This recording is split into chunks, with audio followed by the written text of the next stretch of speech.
जय श्री गुरुदेव, जय श्री दादा गुरुदेव। ज़्यादातर लोग जो हैं वो चक्रों से संबंधित प्रश्न पूछते हैं कि मेरा कौन सा चक्र जागृत है और किस चक्र की मुझे साधना करनी चाहिए, या मैं ये शक्ति प्राप्त करना चाहता हूँ, इस चक्र को जागृत करना चाहता हूँ, इस चक्र का क्या मंत्र है, कैसे साधना की जाती है। तो बहुत सारे लोग जो हैं आज के युग में जो योग का संबंध जो मानते हैं वो चक्रों से मानते हैं कि चक्रों के प्रति आप कोई साधन कर रहे हो, ध्यान कर रहे हो, तो वो योग है। और चक्रों की क्लींसिंग, चक्रों की पावर बढ़ाना, चक्रों को खोलना, इस तरह के विषयों पर ज़्यादा प्रश्न पूछते हैं और इसी चक्कर में पड़े रहते हैं। सबसे पहले आपको समझना चाहिए कि चक्रों का साधना के साथ कोई संपर्क नहीं है। चक्र एक ऊर्जा केंद्र है, प्राण केंद्र है, जहाँ से प्राण जब उस चक्र से प्रकट होता है या उस चक्र से होके आता है तो प्राण में एक शुद्धता, एक बल होता है। वो प्राण से ही सारी सिद्धियां सिद्ध हो जाती हैं। इसीलिए आपका प्राण जो है वो बली होना शुरू हो जाता है। तो उस चक्र की शक्ति या पावर जो है उस प्राण में आती है। क्योंकि आप एक प्राणी हो, एक जीव हो, तो वो आपके भौतिक जीवन में प्राण के माध्यम से वो शक्तियां प्रकट हो जाती हैं, चाहे वो किसी भी प्रकार की हो। कोई कहता है भाई हवा में उड़ना है, कोई गायब होना चाहता है, कोई बली होना चाहता है, कोई दूर की बात सुनना चाहता है, किसी को सिद्धि चाहिए। बहुत तरह की ऐसी पावर्स हैं जो जुड़ी होती है चक्रों से, लेकिन मूल रूप से वो प्राण के माध्यम से ही प्रकट होती है। तो ये प्राण केंद्र है एक तरह से। अब कोई व्यक्ति अगर सीधा प्राणों के पीछे पड़ जाता है या फिर चक्रों के पीछे पड़ जाता है, उसके लिए अलग अलग प्रकार की योग विधियां हैं, साधन विधियां हैं, वो सब करता रहता है, तो अपने जीवन को नष्ट करता है। लेकिन क्या ये गलत है कि हम चक्रों को शुद्ध करें, चक्रों को साफ करें, शक्तियां हम में आए, हम सब कुछ प्राप्त करें? क्या ये गलत है? नहीं, ये गलत नहीं है। चक्रों को साफ रखना, चक्रों को शुद्ध करना, चक्रों की शक्तियों को अपने जीवन में प्रयोग में लाना, इसमें कोई बुराई नहीं है। लेकिन बुराई किस चीज में? हमारी महत्वाकांक्षाओं और इच्छाओं में है। जिस तरीके से हम चक्रों को सिद्ध करते हैं, चक्रों को शुद्ध करते हैं, उस तरीके में बुराई है। तो हमें क्या करना चाहिए? कौन सा सही तरीका है कि हम चक्रों का लाभ उठा सके, जीवन में शांति हो, सफलता हो, हम अच्छी शक्ति से अपने जीवन को यापन कर सकें, हम अपने प्राण को सही रूप से, सकारात्मक रूप से जीवन में लगाएं, सबके लिए अच्छा हो, हमारे लिए अच्छा हो, किसी प्रकार का हमें दोष ना आए किसी भी प्रकार का, और हमारे जीवन में आध्यात्मिक उन्नति भी हो। जनरली जब चक्रों के पीछे पड़ जाते हैं, चक्रों के लिए ही साधना करते हैं, तो आध्यात्मिक उन्नति नहीं होती। चक्रों का अध्यात्म के साथ कोई लेना देना नहीं है। लेकिन चक्रों को अध्यात्म के साथ जोड़ा जा सकता है अगर तरीका सही हो। अगर चक्रों को शुद्ध करने का तरीका सही हो तो उसको अध्यात्म के साथ जोड़ा जा सकता है। जैसे लोग ध्यान करते हैं, गुरु का ध्यान करते हैं, जब आज्ञा चक्र पर ध्यान करते हैं, मोक्ष के लिए जब ध्यान करते हैं, तो नीचे के सारे चक्कर अपने आप ही क्लीन होने शुरू हो जाते हैं। आज्ञा चक्कर से ही सब जुड़ा हुआ है, आज्ञा चक्कर से ही सारे चक्कर नीचे क्लीन होने शुरू हो जाते हैं। कोई अगर गुरु का ध्यान करता है, आज्ञा चक्कर का ध्यान नहीं बोल रहा मैं, गुरु के ध्यान करने से ही नीचे सारे चक्कर अपने आप क्लियर हो जाते हैं। तो वो आध्यात्मिक दृष्टिकोण से आत्म जागृति की तरफ, योग की तरफ जब साधक बढ़ता है, मोक्ष की तरफ जब साधक बढ़ता है, तो नीचे के सारे चक्कर अपने आप क्लीन होने शुरू हो जाते हैं। लेकिन अगर कोई व्यक्ति योग में नहीं है अभी, लेकिन फिर भी वो चक्रों के माध्यम से योग में प्रवेश करना चाहता है, तो हो सकता है, तो भी हो सकता है। लेकिन कैसे? तब जो मार्ग है, जब ऊपर बढ़ने का मार्ग है, गुरु आएगा। बिना गुरु के तो आप जागृत हो नहीं सकते, ठीक है? गुरु तो आएगा ही। आज्ञा चक्कर पर जिसकी सत्ता है वो है गुरु। तो गुरु तो आ ही जाएगा जब आपकी चेतना वहां तक पहुंच जाएगी। लेकिन डायरेक्ट चक्रों पे काम ना किया जाए, लेकिन फिर भी चक्रों को खोला जा सकता है, उनको शुद्ध किया जा सकता है, उनकी शक्तियों को प्राप्त किया जा सकता है। ऐसा संभव है। बिना चक्रों को छेड़े, बिना कोई मंत्र किए आप उन चक्रों को क्लीन कर सकते हो। ये अध्यात्म दृष्टिकोण से है। और ये जो मार्ग है, ये जुड़ा हुआ है 5 तत्वों से। ये डायरेक्ट चक्रों की साधना नहीं करनी है आपको, ठीक है? इसमें बड़े लफड़े हैं। आपने क्या करना है, जो आपका शरीर है, जो 5 तत्वों से बना हुआ है, हर तत्व में प्राण है। जैसे आपका भौतिक शरीर है, जिसे हम पृथ्वी तत्व कहते हैं, तो पृथ्वी भी जागृत है, इसमें भी प्राण है। जैसे वनस्पति, कोई पेड़ उग गया, कहाँ से उगा पेड़? आपने तो बीज लगाया था धरती में, वो पेड़ कैसे बन गया? तो धरती में प्राण है जो उस बीज में फलित होके उस प्राण को बढ़ा दिया, ठीक है? बीज में भी प्राण है, धरती में वो प्राण जागृत प्राण है, इसीलिए उस बीज के अंदर उस प्राण को जगा दिया, तो उसको पेड़ बना दिया। समझे? तो जो धरती है, ये क्या हुई आपकी मूलाधार चक्र है, ये आपका धरती। अब इस धरती के प्रति आप कृतज्ञ हो, इसे मातृभाव से जानो, मातृभाव से जानो। आप पृथ्वी का संरक्षण करो, पेड़ लगाओ, आप प्रकृति से प्रेम करो। जितना आप प्रकृति के प्रति समर्पित हो जाओगे, जितना आप प्रकृति से प्रेम करोगे, जितना आप उसको गंदा नहीं करोगे, जैसे हम प्लास्टिक यूज़ करते हैं या फिर केमिकल यूज़ करते हैं या फिर जिस तरह से भी हम अपनी पृथ्वी को ख़त्म कर रहे हैं या नुकसान कर रहे हैं, उससे हमारा नीचे का जो चक्र है, मूलधारा चक्र है, वो भी उससे जुड़ा हुआ है। उसको जैसे पेड़ को सारी ऊर्जा पृथ्वी से मिलती है, वैसे ही हमारे मूलाधार को जो ऊर्जा है वो पृथ्वी तत्व से मिलती है। तो पृथ्वी पे मैं जितना भी नुकसान करूंगा या पृथ्वी को जितना भी अनादर भाव से इस पर रहूंगा या इसका व्यवहार करूंगा, उतना ही मेरा मूलधारा चक्र खराब होगा। फिर आप कुछ भी लम कुछ भी जपते रहो, कोई भी मंत्र जपते रहो, मूल रूप से उसके स्थूल रूप को जो मैं बर्बाद कर रहा हूं, उससे मेरा प्राण जो है मूलाधार में भी नष्ट हो जाएगा। तो कहते हैं ना, जब हमारे जो सनातन धर्म में जो विद्या है, कहते हैं आप नीचे पहले कौन सा पैर रखोगे, जो नाड़ी जो चल रही होगी वही नीचे रखोगे। क्यों? क्योंकि वो आपके शरीर से जुड़ी हुई है धरती, उसका प्राण आपके प्राण से जुड़ा हुआ है। तो जब आप ये विद्या है ना, ये स्वर विज्ञान, तो उसमें बताया है ये सारी चीज़ों को। तो धरती को नमस्कार करते हैं, धरती का पूजन करते हैं, सब कुछ करते हैं। तो अगर आप प्रकृति से, धरती से प्रेम भाव में जुड़ जाओ, तो आपका मूलाधार की जो ऊर्जा है वो स्वयं ठीक होनी शुरू हो जाएगी। इससे कोई मंत्र नहीं है, ये प्रेम भाव है प्रकृति के प्रति, पृथ्वी के प्रति। और ये सच्ची सेवा भी है, और इससे आप ऊपर भी उठोगे चेतना के स्वरूप में, शुद्धिकरण भी हो जाएगा। और अगला चक्र जो है उसको खोलने के लिए आसानी हो जाएगी। अगला चक्र है स्वादिष्ठान। स्वादिष्ठान जुड़ा हुआ है जल से। जल सुपर कंप्यूटर है, सब जगह जल है। भगवान की जब मूर्तियों का स्थापन होता है और उनके जाने का समय होता है, तो विसर्जन करते हैं। कहाँ करते हैं? पानी में करते हैं। क्यों? क्योंकि पानी कम्युनिकेशन का एक मीडियम है। पानी के माध्यम से इस युग से दूसरे युग में जाया जा सकता है, इस समय से दूसरे समय में जाया जा सकता है। आपका स्वादिष्ठान जल वो सारी इंफॉर्मेशन आपके बारे में रखता है, सारा ज्ञान आपके शरीर में कितनी नाड़ियां हैं, कहाँ रोग है, आप देख सकोगे, अपने शरीर को अंदर से देख लोगे। उसके लिए क्या करना होगा? स्वादिष्ठान की चेतना, स्वादिष्ठान की साधना नहीं करनी पड़ेगी। जल से प्रेम करो, जल को नष्ट करना बंद करो, जल को तत्व के रूप में स्वीकार करो, जीवन के रूप में स्वीकार करो। कहते हैं ना, जल ही जीवन है। तो अगर आप जल के प्रति सेवा भाव से, समर्पण भाव से अपना जीवन व्यतीत करोगे और एक बूंद भी जल की नष्ट होने से बचाओगे और जल को शुद्ध रखोगे, साफ रखोगे, उसमें गंदगी नहीं फैलाओगे और जल का सही व्यवहार करोगे। घर में जो व्यक्ति आता है उसको पूछो, आप पानी पियोगे? ये जो आदर सम्मान है, जब हमारे बड़े बुजुर्ग कहते थे कि घर आए तो पहले पानी पूछो। क्यों पूछो? क्योंकि उसको पानी की बहुत जरूरत है, थका हुआ है, उसको पानी पिलाना। लोग तो घड़ों में रखते हैं ना पानी, बाहर चिड़िया के लिए, कौए के लिए प्याऊ लगा देते हैं। क्यों लगा देते हैं? उससे क्या लाभ होता है? ये पंडित जी कहते हैं ना, भाई प्याऊ लगा दो, ऐसा करो वैसा करो। क्यों करते हैं? क्योंकि वो देख लेते हैं कि इस व्यक्ति के विचार बड़े नकारात्मक है, इस व्यक्ति का मन बड़ा अस्टेबल है, तो क्या करें? स्वादिष्ठान गड़बड़ है, जल मन है, तो जल को स्थिर करना होगा, जल की मात्रा बढ़ानी होगी, मन को स्थिरता देनी पड़ेगी। तो विचारों में जहां भी कुछ नकारात्मकता या विचारों में जहां भी गड़बड़ाहट आ जाती है, वहां जल की सेवा, जल की रक्षा, संरक्षण वो आ जाता है। तो जल से जुड़ो, स्वादिष्ठान ठीक करो, विचारों में शुद्धता। मूलाधार प्रकृति की रिस्पेक्ट से आपके शरीर के दोष दूर हो जाएंगे।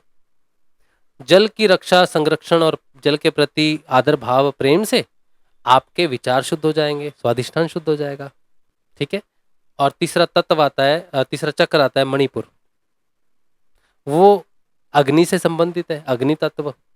मणिपुर चक्र में हमारा भोजन पचता है ना, भोजन पेट की अग्नि उसे पचाती है। वो जब मंद हो जाती है तो खाना पचता नहीं, सड़ जाता है, बीमारियां, अल्सर, ये सब लगता है। अब ये जो अग्नि है, हमारे शास्त्रों में, ऋग्वेद में भगवान के स्वरूप को माना गया है अग्नि। हमारे हिंदू धर्म में जब शादी होती है तब अग्नि के साथ फेरे लगाते हैं, क्योंकि उसे ईश्वर का स्वरूप माना जाता है। सीता माता की परीक्षा हुई, अग्नि परीक्षा हुई। द्रौपदी हर बार अपने आप को पवित्र रूप से प्रकट करती थी, अग्नि से करती थी, अग्नि से उनका जन्म हुआ था। तो अग्नि क्या है? अग्नि को भौतिक रूप में हम कैसे सिद्ध कर सकते हैं, या कैसे हम अग्नि तत्व को अपने जीवन में, मणिपुर चक्र को ठीक कर सकते हैं? तो मणिपुर की साधना नहीं करनी है। आपका जो जीवन है ये अग्नि स्वरूप है। इसमें जितने भी दुख हैं, जितने भी कष्ट हैं, इन सबको कर्म प्रारब्ध और इसका कारण आपका कर्म ही है, ऐसा मान के इसको एक्सेप्ट करो, धारण करो। जीवन को अग्नि रूप में धारण करो। किसी दूसरे को ब्लेम मत करो, तेरे कारण हो गया, तेरे कारण हो गया, ऐसे हो गया, तुमने कर दिया, ये कर दिया। ये जितने भी व्यक्ति विशेष हैं दुनिया में, ये तुम्हारा कर्म भर है। तुम्हारा कर्म खत्म हो जाएगा, व्यक्ति से नाता टूट जाएगा, व्यक्ति दूर हो जाएगा क्योंकि उसका कर्म बंधन तुम्हारे से खत्म हो गया, लेना देना खत्म हो गया। तो जीवन तपश्चर्या है, जीवन अग्नि है। तो अपने जीवन को एक्सेप्ट कर लो, इससे तुम्हारा सहन शक्ति बढ़ जाएगी। और भौतिक रूप से जब हम इसको देखते हैं, ये तो सूक्ष्म रूप से हो गया। भौतिक रूप से अग्नि में पका हुआ कोई भी भोजन, ठीक, उसको उसको नमस्कार करो। जब कोई भोजन पकता है तो हम नमस्कार करते हैं ना, भगवान को चढ़ाते हैं। क्यों? भोजन रख देते हैं सामने, उसको नमस्कार करते हैं कि हे ईश्वर, ये आपने ही हमें दिया है, आपकी इच्छा से प्रकट हुआ। नमस्कार करते हैं ना पके हुए भोजन को, या कोई भी भोजन हम करते हैं।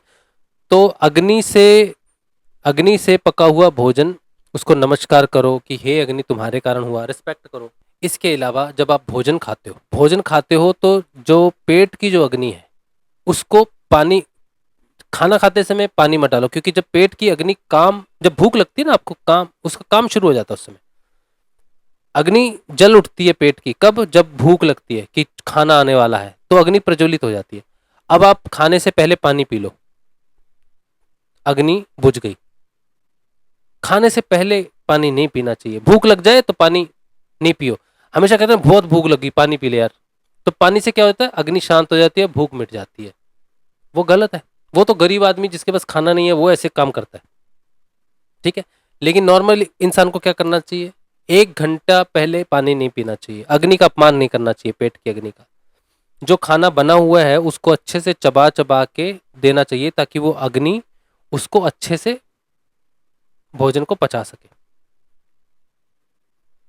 ठीक है। अगर आप कच्चा भोजन ही डाल दोगे, चबा के, मतलब चबाया नहीं, बस ऐसे ही खा रहे हो, उडेल रहे हो, मुंह में डाल रहे हो, तो अग्नि क्या करेगी? भोजन को जला देगी, उसके पौष्टिक तत्व जल जाएंगे।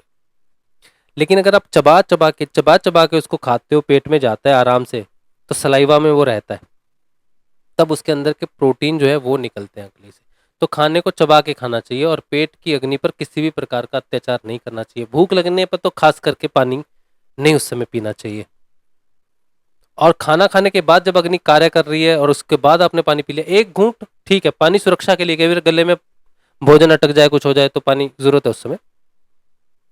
लेकिन 1 घूंट पिया, साथ में पानी पिया, 1 घूंट पिया, साथ में पानी पिया, इससे आपका हाजमा खराब हो जाएगा, भूख लगनी बंद हो जाएगी, अग्नि मंद हो जाएगी, चक्कर खराब हो जाएगा। उसको ठीक करना है, भोजन ठीक करो, भोजन का सम्मान करो, पेट का सम्मान करो जहां अग्नि का वास है।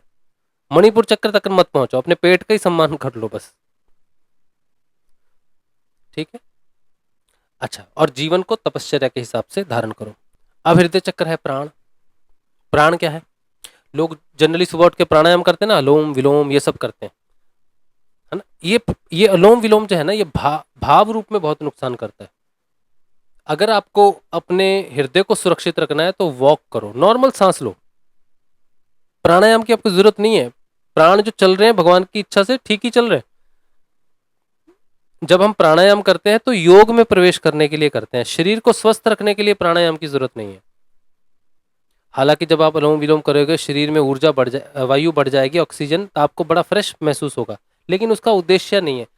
आप लंबा लंबा जोर जोर से हटो, सुबह तेजी तेजी से हटो, तो ऑब्वियसली आप तेज सांस लोगे तो सारे शरीर में वो ऑक्सीजन पहुंचेगी, जिससे आपको लाभ होगा। लेकिन जब हम स्पेसिफिकली अलोम विलोम करते हैं, प्राणायाम करते हैं, तो वो योग में प्रवेश करने के लिए करते हैं। अगर आप योग में नहीं प्रवेश कर रहे हैं और प्राण को अलोम विलोम से ऊपर उठा रहे हैं, लेकिन ऊपर का कोई काम नहीं कर रहे, ध्यान में नहीं जा रहे, तो वो ऊपर उठे रहेंगे तो फिर दिक्कत है, उससे बाद में दिक्कत होगी, भाव रूप में मुश्किल हो जाएगी, भाव में दिक्कत हो जाती है, इमोशंस में प्रॉब्लम हो जाती है, क्योंकि प्राण सिर्फ हवा नहीं है, उसमें इमोशंस भी है। तो क्या करना है, आप शुद्ध वायु लो, शुद्ध हवा लो, पेड़ लगाओ, पेड़ों से प्रकृति में जितना जितना प्रकृति से प्रेम करोगे उतना ही प्राणवायु जितनी साफ होगी, स्वच्छ होगी, उतना ही अच्छा है आपके लिए। ठीक है, तो सुबह शाम सैर करो, खाना खाने के बाद सैर करो, सुबह उठ के सैर करो, इसी से आपका हृदय चक्र, ऊर्जा जो है वो ठीक रहेगी। इसके लिए अलग से कोई साधना करने की जरूरत नहीं। फिर कंठ है, कंठ है आकाश तत्व, और ये जुड़ा हुआ है आपकी वाणी से। मधुर वाणी बोलो, सॉफ्ट बोलो, गाली मत दो। आप जितना अच्छा वाणी बोलोगे, जितनी गालियां कम दोगे, जितना सम्मान से बात करोगे, जितनी भाषा को मधुर रखोगे, उतना ही आपका कंठ आपको समृद्धि दिलाएगा। तो ये नॉर्मल व्यवहार है, संसार में जितनी भी ये चीजें हैं ये व्यवहार है। तो अगर हम अपने व्यवहार में ये पांचों तत्वों के प्रति समर्पण और जानकारी से इनके प्रति रिस्पेक्ट कर लें तो हम शुद्ध हो सकते हैं। और जब ये मार्ग शुद्ध हो जाते हैं तब हम आज्ञा चक्र में प्रवेश कर सकते हैं, तब ध्यान में प्रवेश कर सकते हैं। गुरु अपने आप प्रकट हो जाएंगे, क्योंकि अब आगे आपको आज्ञा चक्र ध्यान में प्रवेश करना है। इसीलिए चक्रों की शक्तियों के लिए मत करो, आज्ञा चक्र तक पहुंचना है, ध्यान तक पहुंचना है, तो प्रकृति में अपने व्यवहार को सुधार लो, एक जिम्मेदार इंसान हो जाओ, तो सारे चक्र अपने आप ठीक होंगे। कोई बीमारी नहीं, ना भाव रूप से, विचार रूप से, शरीर के रूप से, किसी भी प्रकार से कोई बीमारी नहीं होगी। सिंपल है।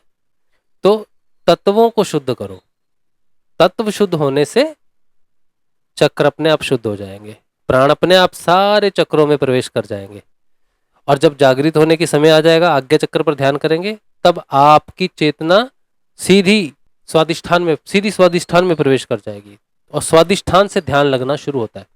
लोग कहते हैं ना ध्यान यहाँ लगता है, ध्यान यहाँ जरूर लगता है, लेकिन आपकी चेतना डायरेक्ट यहाँ कैसे पहुंचेगी? शरीर भाव से चेतना पहले भाव में जानी चाहिए, प्राण में जानी चाहिए, जल में जानी चाहिए। जल है जो सब जगह संचार करता है। तो आज्ञा चक्र का जो लोक है, यहाँ तक जाने का मीडियम क्या है? जल। मैंने बोला था ना जल है, तो स्वादिष्ठान वो जल है।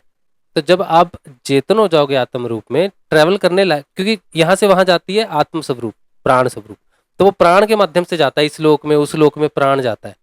तो आप आत्म स्वरूप में जागृत होकर अपने प्राण में शरीर को, भाव शरीर को महसूस करोगे। अगर आप इन पांच तत्वों के प्रति हमेशा कृतज्ञ रहे, समर्पित रहे, तो गुरु आपके जीवन में आएगा, जागृत करेगा, और फिर आप इन पांचों तत्वों को सूक्ष्म रूप में ध्यान के लिए उपयोग करेंगे। बहुत तीव्र गति से आपकी साधना आगे जाएगी। तो इस ये जो पांच व्यवहारिक मैंने बोले हैं ना, इन्हें क्रिया योग कहा गया है। इसमें कोई मंत्र की जरूरत नहीं है, क्रिया योग में किसी मंत्र की जरूरत नहीं है। तो पतंजलि अष्टांग योग में देखो, यम, नियम, आसन, प्राणायाम, प्रत्याहार, 5 अंग है, उसे क्रिया योग कहा जाता है। 5 तत्व है, तत्वों के प्रति, प्रकृति के प्रति शुद्ध हो जाओ, जैसा मैंने कहा है। ये कोई बहुत विशेष, कोई बहुत बड़ा, कोई गुण ज्ञान नहीं है, ये बड़ी सिंपल सी बात है, साधारण सी बात है। लेकिन देखो, इस साधारण सी बात को भूलकर हम चक्रों के पीछे पड़ गए। चक्रों का जो भी इतना प्रचार हो गया, लोग चक्रों के लिए पागल हो गए आजकल, वो सिर्फ और सिर्फ बिजनेस के लिए हुआ।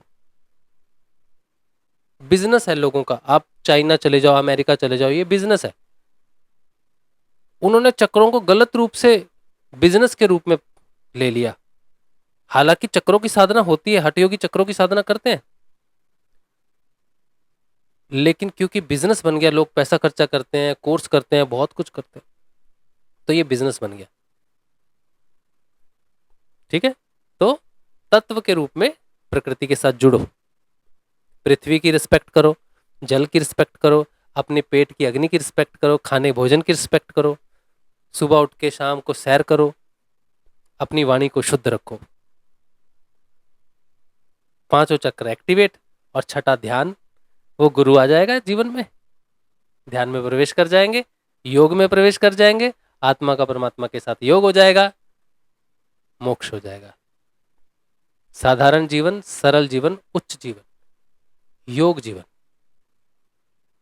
ठीक है, चलिए आज का ये छोटा सा सत्संग, उम्मीद है कि आप चक्र विशेष के पीछे नहीं पड़ेंगे, बल्कि सेवा भाव से प्रकृति के साथ जुड़ेंगे। तत्व रूप से अपने आप को जानेंगे। जय श्री गुरुदेव, जय श्री दादा गुरु।